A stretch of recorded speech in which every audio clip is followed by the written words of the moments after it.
Қайырлы күн көрермендер. Біз бүгін бір сұраққа жауап іздеп жүрміз. Барлық адамдарға керек маман иесі қандай? Соны білу үшін бүгін барлық маман иелерімен сөйлесіп көреміз. Сәлеметсіз бе, апай, сізден кішігірім сұхбат алып жүрсек, сіз балалармен жұмыс жасайсыз, сізге үлкен жауапкершілік керек. Осы жұмыста ойдағыдай атқару үшін сізге не көмектеседі?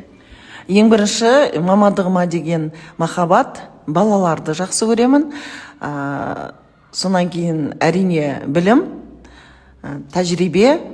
Сонан соң мен үшін аса маңызды, оны көп адамдар былайынша мән бере қоймайды. Ол ас мәзірі. Мен өзім ас дайындағанды жақсы көрем. Таңғы ас міндетті түрде ішіп шығамын, құнарлы болып. Өйткені таңғы ас ол бүкіл сол күндегі барлық тірлігіме менің күш қуат береді деп ойлаймын. Маған жақсы көмектесетін нәрсе. Рахмет, апай, көп. Жаттығу көп, тәртіп жоғары. Сіз шыдамдылықты қайдан аласыз?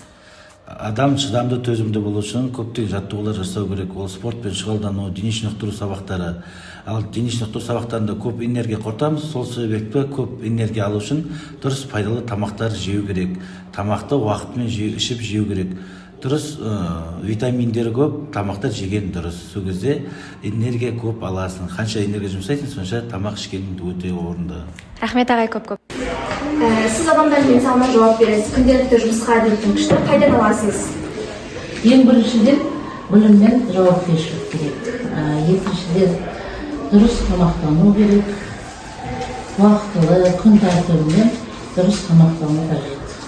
Көп рахмет. Көрермендер, біз іздеген жауап осы жерде секілді. Күн сайын жүздеген адамға күш беретін мамандық ол аспаз.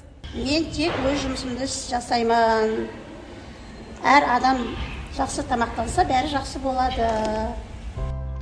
Аспаз мамандығы бұл тек тағам әзірлеу ғана емес, адамдардың күнделікті өміріне шабыт пен қуаныш сыйлайтын өнер. Әрбір тағам тек дәм емес, сонымен қатар мейірім мен қамқорлықтың көрінісі. Аспаздар біздің таңғы асымызда кешкі түскі тамағымызға дейінгі сәттерімізді ерекше етеді. Отбасылық дастархан мен мерекелік көңіл күйдің түп негізін қалайды. Сол арқылы олар адамдардың денсаулығын сақтап, энергия мен қуат береді. Мәдениеттерді біріктіріп, дәстүрлерді сақтайды. Аспаздық бұл өмірге деген сүйіспеншілік пен шығармашылықтың ең тәтті көрінісі.